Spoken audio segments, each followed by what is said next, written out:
I think we agree that the war is going to end.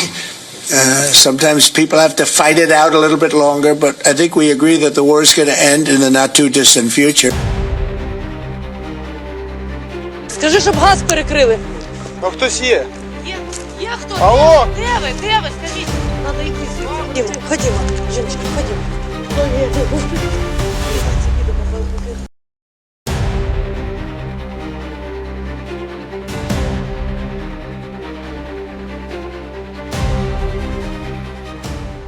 Perang Rusia-Ukraina kembali memasuki fase intens.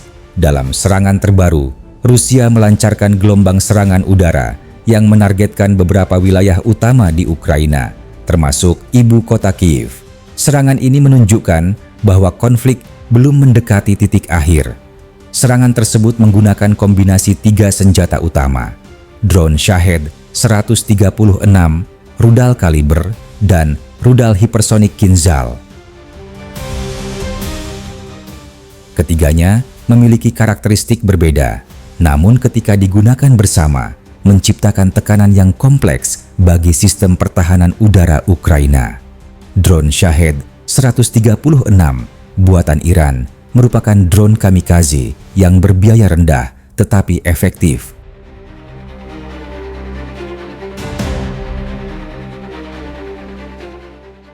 Rusia menggunakan drone ini dalam jumlah besar untuk menguras sumber daya pertahanan udara lawan, sekaligus menyerang infrastruktur vital seperti pembangkit listrik dan gudang logistik.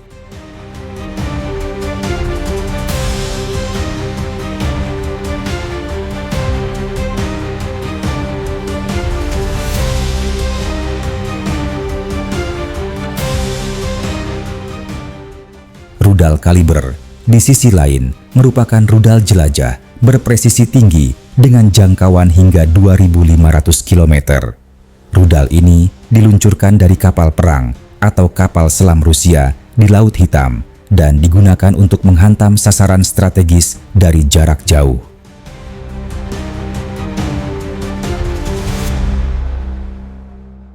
Sedangkan rudal Kinzhal termasuk kategori rudal hipersonik dengan kecepatan mencapai lebih dari Mach 10.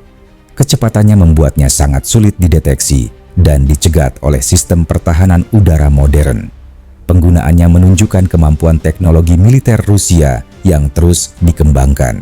Serangan terkoordinasi ini terjadi pada dini hari, waktu yang dipilih untuk memaksimalkan efek kejut dan mempersulit reaksi pertahanan Ukraina. Dalam waktu kurang dari 2 jam, puluhan proyektil dan drone dilaporkan melintas ke wilayah udara Ukraina. Pemerintah Ukraina mengklaim telah berhasil menembak jatuh sebagian besar drone dan rudal yang masuk menggunakan sistem pertahanan yang didukung oleh negara-negara barat seperti Patriot dan NASAMS.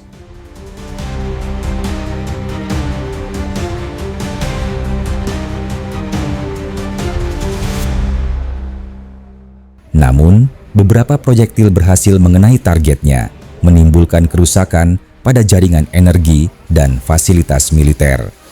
Beberapa wilayah mengalami pemadaman listrik sementara, tetapi sebagian besar pasokan energi dipulihkan dalam waktu singkat. Kementerian Pertahanan Rusia menyatakan bahwa serangan ini ditujukan untuk menghancurkan objek militer strategis Ukraina. Sementara itu, pihak Ukraina menilai serangan tersebut juga berdampak pada fasilitas sipil, terutama jaringan energi. Serangan terhadap infrastruktur energi menjadi taktik yang sering digunakan Rusia sejak awal konflik. Tujuannya adalah melemahkan ketahanan masyarakat Ukraina, khususnya saat musim dingin, ketika energi menjadi kebutuhan vital. Dari sudut pandang militer, penggunaan senjata yang bervariasi menunjukkan strategi berlapis Rusia. Drone murah digunakan untuk menguras peluru pertahanan udara, diikuti rudal presisi tinggi untuk menghantam target utama. Analisis dari beberapa lembaga pertahanan barat menyebutkan bahwa taktik ini dirancang untuk menguji dan menyesuaikan respons Ukraina, sekaligus mencari celah dalam sistem pertahanan udara yang semakin canggih.